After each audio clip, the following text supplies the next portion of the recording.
Alright, so hey everybody, welcome to another video about screen printing by the old cat.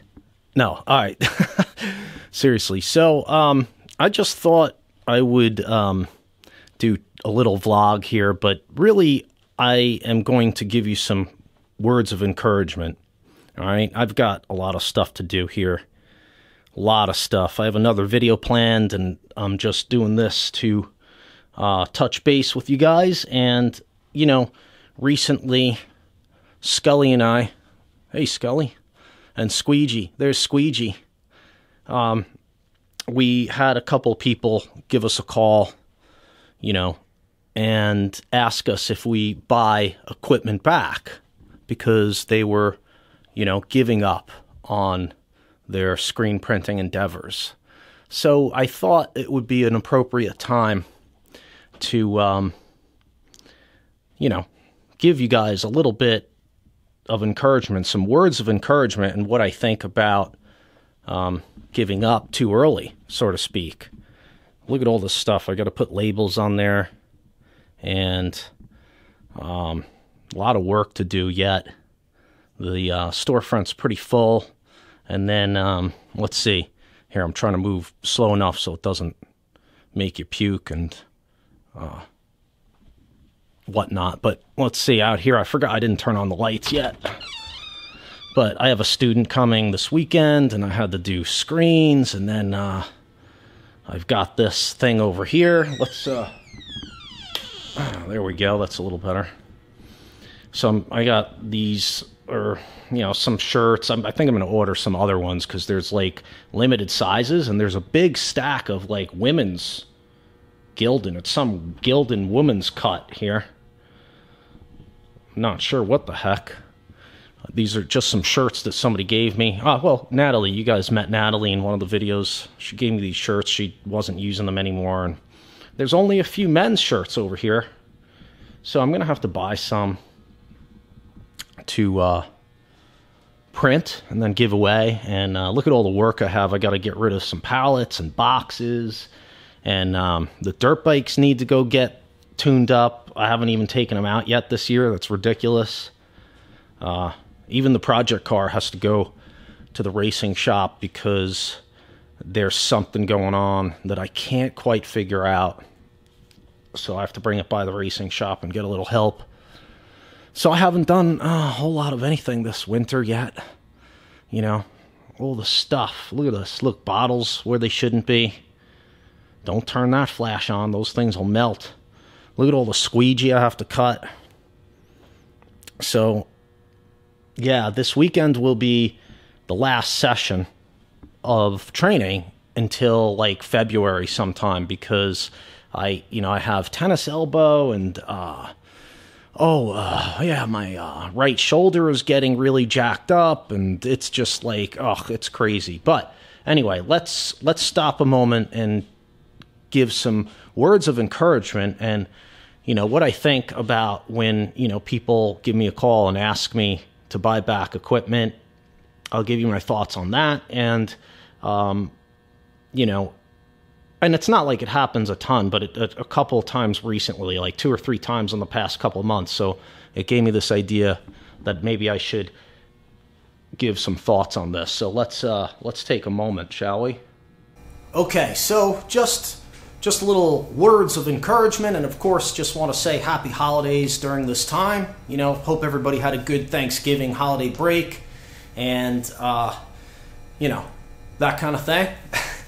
And let's just, you know, talk about Catspit buying back equipment. First of all, yes, I will. If you're in Phoenix, if you're in the Phoenix area and you have Ranar equipment that you bought from me, I will possibly buy it back to sell as used. But you have to remember that I can't give you as much as you might get if you sell it on Craigslist personally, you know what I'm saying, privately rather, what have you, because I have to sell it at a pretty decent discount from list price as used, even if it's in like perfect condition. And I do only buy back stuff that is pretty much in perfect condition, meaning aesthetically and mechanically has to be absolutely perfect. And so yeah, it's possible. I do not really buy stuff back from out of state, because in that case, you have to pay the crating and the freight to me. And then by the time what I offer you for it, you're really taking a major loss. And that's not something I want, to do to people. So I recommend, if you're not in Phoenix, the Phoenix area, or you're not in Arizona State where you can bring it by the storefront yourself, then I recommend trying to sell it privately online, or Craigslist or whatever. There's new apps that you have on your phone that you can use as well. Because you're going to get better price for it, as opposed to crating it up, and you really have to crate it well, because if you were to ship it to me and then it comes damaged, I can't be responsible for that. So it would have to be professionally crated and shipped by freight, depending on what it is, and yada, yada, yada. And so what I offer you after that, you're going to take a huge hit. So yeah, all right. So anyway, yeah, if you have Ranar equipment in the Phoenix area or in Arizona that you want to sell, that I would be interested in, but you have to be able to bring it to the storefront. I can't come and pick it up. All right. Now, let me just give you some words of encouragement. Don't give up too quickly. Okay. Screen printing is the type of business and the type of process that takes a lot of trial and error in learning how to print the shirts, making screens and everything, but also marketing. Okay. Just because you buy equipment today and it arrives, you get it in a couple weeks, you have equipment, that doesn't mean that you have a business. It takes two things to be successful in screen printing. Is one, you need to know how to screen print and screen print well. And that includes being able to create very cool artwork, right? And number two is you have to be a business person of sorts, because technically I'm not a businessman. I'm an artist, and if I were really a businessman, Catspit would probably be a lot bigger than it is today. But I'm an artist, and I really don't know what I'm doing. I'm just winging it. So that's a major thing. You need to give enough time. And this could be a couple of years, all right? You don't want to spend a few $1,000s or several $1,000s or tens of thousands of dollars and then give it 1 year and give up. Don't do that. It's not worth it. You're going to take a huge hit on reselling, and you're not giving yourself enough time.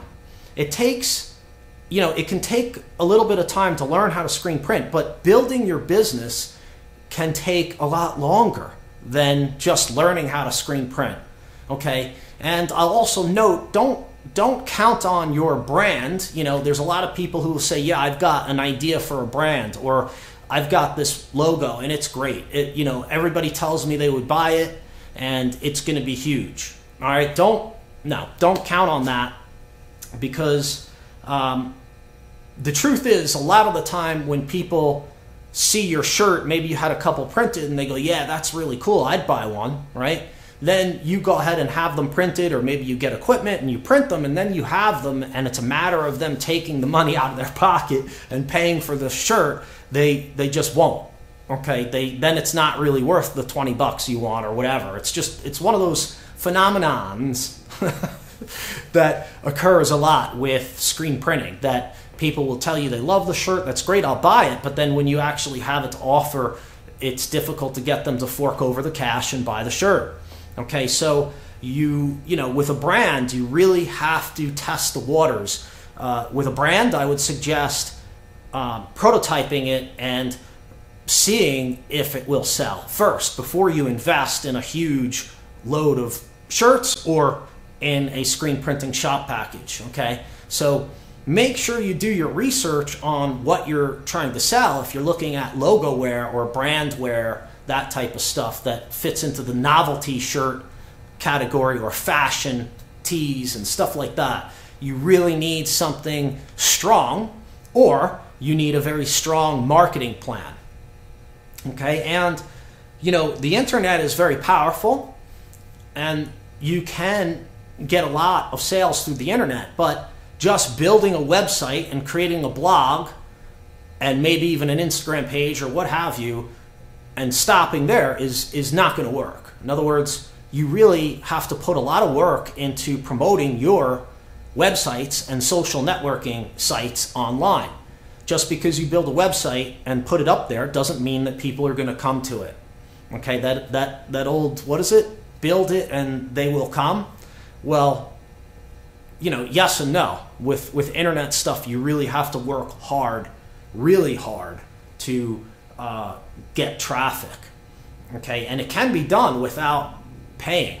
As you can see, I'm proof of that. Okay, I do not pay for clicks at all, period. That's why I still say I'm the #1 screen printing channel on YouTube, because I don't pay for any of those views. None. All right? All those views are generated organically through my content and through me promoting stuff online. Okay? So it takes a huge amount of dedication, a huge amount of work. There are days that I come in at 8 or 9 o'clock and I'm here till 10 o'clock. Okay? I run this place pretty much alone. I have some help here and there. I have a little bit of help, but most of what you see, Catspit, is me. I am Catspit. And that's what you have to be in your business. You have to be the business, and you have to think business 24/7, and every little thing you do is about the business. Okay, that means if you need to work Saturday, you work Saturday. If you need to work Sunday, you work Sunday. All right. So what I'm saying is don't give up too early. It's just you're selling yourself short. Okay. You need to put in the time and the effort to really give it a go. Okay. If you break your butt for 2 or 3 years and you still can't get something going, then maybe it's okay to quit. Or better yet, you need to reevaluate what you're doing and find out why it's not working. Okay, so I just want to say, that if you're looking to start up a screen printing business and, you have questions or doubts, call me. Okay, don't buy something without talking to somebody who has a lot of experience in starting up screen printing businesses, because although I don't print commercially any longer, and it's not that I help people start their businesses, but I do in the information that I give them and the equipment and how I help them learn and all this kind of stuff. So I can tell you a little bit about the pitfalls that are involved with starting to screen print. Okay, one thing I can tell you is that many people who have a huge social network in real life, not online necessarily, but maybe they belong to a church, maybe they belong to a school, they're on the PTA, maybe they're in an athletic organization of some kind. Those type of situations can be very, very beneficial to starting a business with decorated t-shirts, because a lot of the times you maybe will print something for yourself, and then these people will start, hey, you know what? I need something. Okay, and your immediate social network in real life can actually start a business overnight. I've seen some people in 6 months open a storefront. Okay, it took me way longer than 6 months to open a storefront. Part of that was because I was caregiving for my mother until she passed away. Okay, I stayed at home for that reason, but still, I think it would have, even if I wasn't caregiving for my mother, it would have taken me more longer than 6 months to have a storefront and stuff. So I just want to tell you, it takes hard work, very hard work. Okay, so just stick at it. Okay, if you get depressed, you get down, and you don't know what to do, feel free to shoot me an email, call me for some encouragement. Call me and tell me about your problem, and maybe I can help shed some light on the situation possibly. Okay, and I don't want to get religious or anything like that, but everyone has their own omnipotent, all-knowing being that they look up to and stuff. And there's a saying that I like to use often, and it's very simple. The Lord helps those who help themselves. Okay? The Lord helps those who help themselves. I believe that. I'm not trying to get religious. I'm just saying it's true. Okay? You need to bust your rump. Okay? And things will come. Now that doesn't mean you can work really hard and make mistakes and, you know, it doesn't come. That, you know, it can happen that way too. But what I'm saying is that you have to bust a move, you have to hustle, and you have to be determined. Determined. The determination level has to be very high. Okay? So that's all. I just want to give you some encouragement. Don't give up. Really, don't give up. Not, especially not after you've spent money on equipment. Give it the good, you know, the good college go or whatever it is. Keep at it. Stick with it. Don't give up. It's a very long endeavor. You know, it can be a very long endeavor starting your own business in any industry. Okay, so use the internet. Okay. Use Craigslist when you can. I know it's changed a lot, so it's difficult, but it's still kind of cheap to advertise on there. And, you know, look at some of the venues in your local area that may provide some inexpensive advertisement opportunities as well. And again, just don't give up. All right, that's all I wanted to say. I hope that wasn't a bunch of gibberish, and I hope that, you know, maybe some of you who are thinking about quitting will wake up tomorrow with a new, fresh attitude and start burning some rubber and making it happen. Yeah, so the shop is a mess. I really have to tidy up before tomorrow. You know, look at all this junk. It's like, oh, never enough time, you know? So anyway, I hope that helps you out. I hope that gives you some hope and a little bit of encouragement to keep your project going and give it your best shot. You know what I'm saying? It's after investing in equipment, you really need to put 200% into the endeavor. All right, so thanks again for watching, everybody. I really appreciate your time and attention. Of course, if you like what you see, rate, thumbs up, and comment below. And of course, subscribe to the YouTube channel. Keep these videos coming right at you. We'll see you next time.